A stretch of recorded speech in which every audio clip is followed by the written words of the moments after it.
Assalamualaikum warahmatullahi wabarakatuh. Perkenalkan, nama saya Triayano Arsih. Di sini saya akan mempresentasikan dasar akuntansi pada pertemuan 1.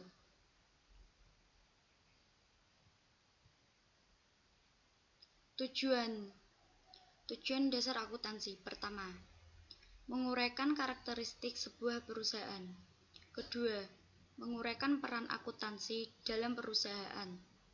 Ketiga, menguraikan pentingnya etika bisnis dan prinsip-prinsip dasar perilaku yang etis. Keempat, menguraikan profesi akuntansi. Kelima, mengiktisarkan perkembangan prinsip-prinsip akuntansi dan mengaitkannya dengan praktik akuntansi. Keenam, membuat persamaan akuntansi dan menjelaskan setiap unsur dalam persamaan tersebut.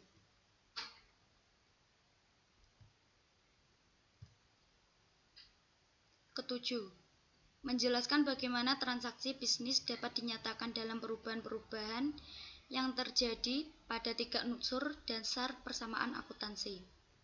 Kedelapan, menguraikan laporan keuangan perusahaan perseorangan dan menjelaskan bagaimana laporan-laporan tersebut saling berhubungan. 9. Menggunakan rasio kewajiban terhadap ekuitas pemilik untuk menganalisis kemampuan bertahan perusahaan dalam kondisi bisnis yang buruk. Jenis-jenis perusahaan. Perusahaan manufaktur. Di sini ada perusahaan dan contoh produk. Honda, mobil dan motor. Intel, komputer. Boeing, pesawat terbang, merupakan jasa penerbangan. Nike, sepatu dan pakaian olahraga. Coca-Cola, minuman. Sony, barang elektronik. Perusahaan dagang. Carrefour menghasilkan barang kebutuhan sehari-hari. Kit Station, mainan. Elektronik GT, barang-barang elektronik. Lunch End, pakaian. Amazon.com, buku, CD, dan produk-produk lainnya melalui internet. Perusahaan jasa. Disney, hiburan. Garuda Indonesia, transportasi. Pada jasa penerbangan. Marriott Hotel, menyediakan hotel. Citibank, jasa keuangan dan perbankan. Telkomsel, jasa telekomunikasi. Di sini merupakan contoh-contoh perusahaan jasa. Ini hanya sebagian. Jenis-jenis organisasi perusahaan. Pertama, perusahaan perseorangan. Kedua, persekutuan. Ketiga, korporasi atau perseorangan terbatas. Biasanya disebut dengan istilah PT. PT di Indonesia sudah banyak, hampir di setiap kota sudah ada. Perusahaan perseorangan dimiliki oleh perorangan atau milik pribadi. Contoh, toko Ani. Keunggulan, kemudahan pengaturan karena ini milik pribadi, jadi tidak ada pihak lain. Biaya pengelolaan yang rendah, bisa dimulai dari 0. Kelemahan, sumber daya keuangan yang terbatas karena tidak ada bantuan dari pihak lain, merupakan perusahaan pribadi, kewajiban yang tidak terbatas. Persekutuan dimiliki oleh 2 atau lebih individu. Di sini ada toko Ani dan Tini, dimiliki oleh 2 individu. Keunggulan, sumber daya keuangan yang lebih besar dibandingkan dengan perusahaan perorangan karena dikelola oleh 2 orang. Tambahan keahlian manajemen, karena di sini ada 2 pemilik, jadi ada 2 pemikiran. Kelemahan, kewajiban yang tidak terbatas.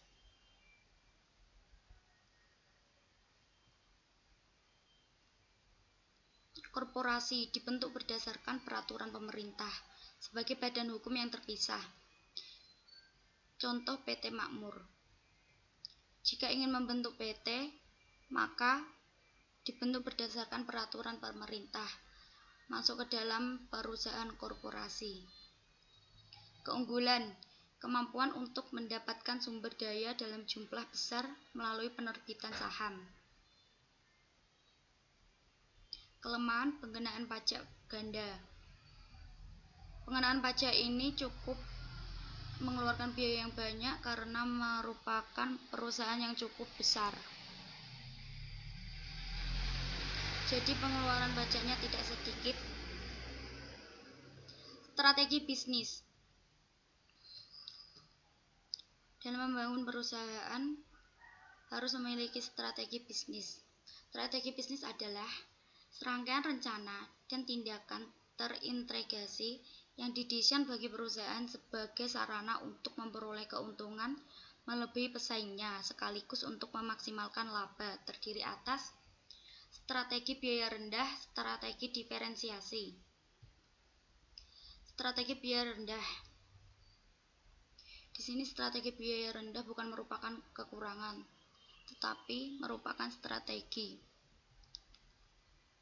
yang dipilih oleh perusahaan. Berdasarkan strategi biaya rendah, suatu perusahaan mendesain dan menghasilkan produk atau jasa dengan kualitas yang diterima konsumen pada biaya yang lebih rendah dibandingkan dengan para pesaingnya.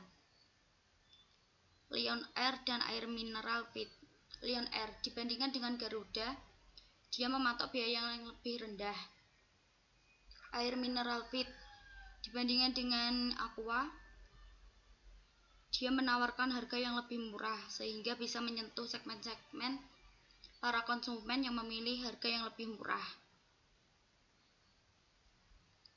Strategi diferensiasi. Berdasarkan strategi diferensiasi, sebuah perusahaan mendesain dan menghasilkan produk atau jasa yang memiliki kekhususan atau karakteristik yang unik sedemikian rupa sehingga konsumen bersedia membayar harga yang lebih tinggi dibandingkan dengan harga umum, karena di sini dia memfokuskan pada kualitas dan karakteristik, makanya dia pantas untuk dibayar lebih. Contoh desainer Bian dan Electrolux.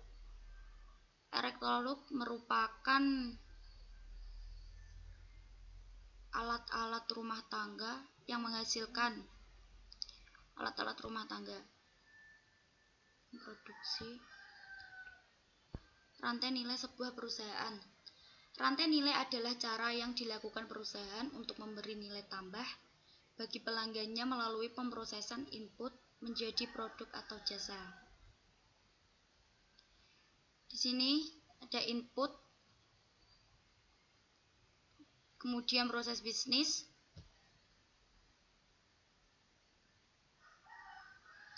selanjutnya produk atau jasa, dan kemudian nilai pelanggan. Pihak-pihak yang berkepentingan. Pihak-pihak yang berkepentingan terhadap perusahaan adalah perorangan atau entitas yang mempunyai kepentingan dalam menentukan kinerja perusahaan.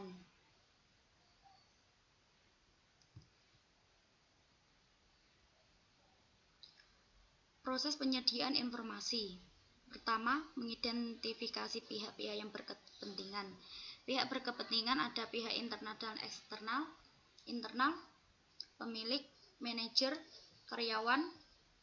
Eksternal, pelanggan, kreditor, pemerintah. Di sini pihak eksternal menilai kebutuhan informasi dari pihak-pihak yang berkepentingan.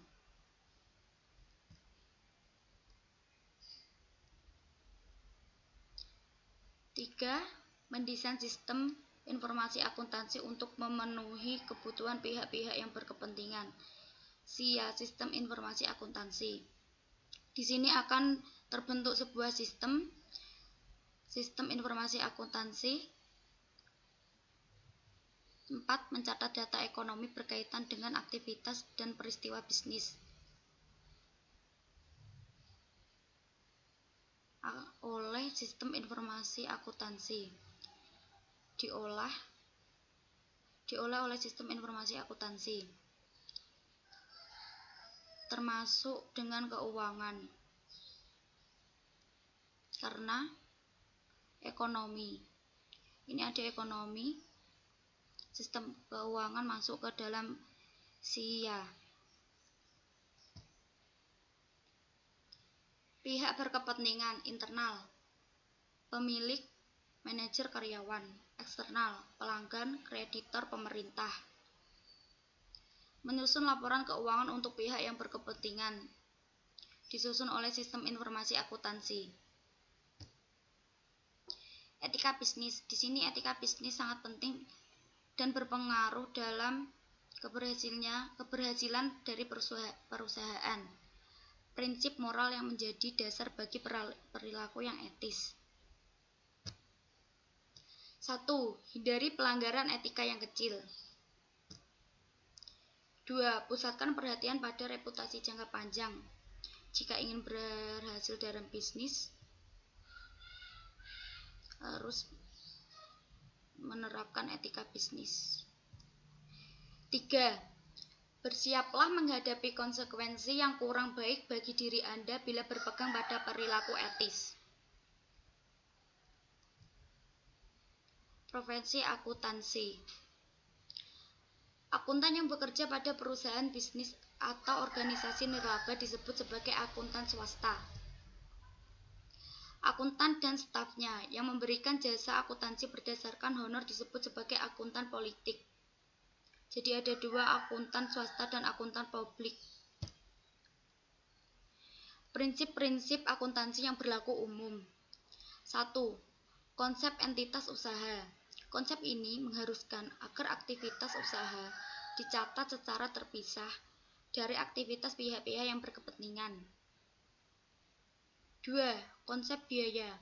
Konsep biaya adalah dasar untuk mencatat harga pertukaran atau biaya akuisisi dalam catatan akuntansi.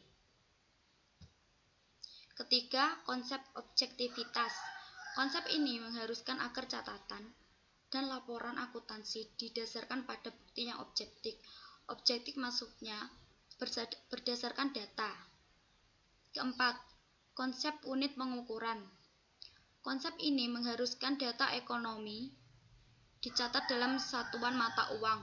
Kalau di sini berbentuk rupiah.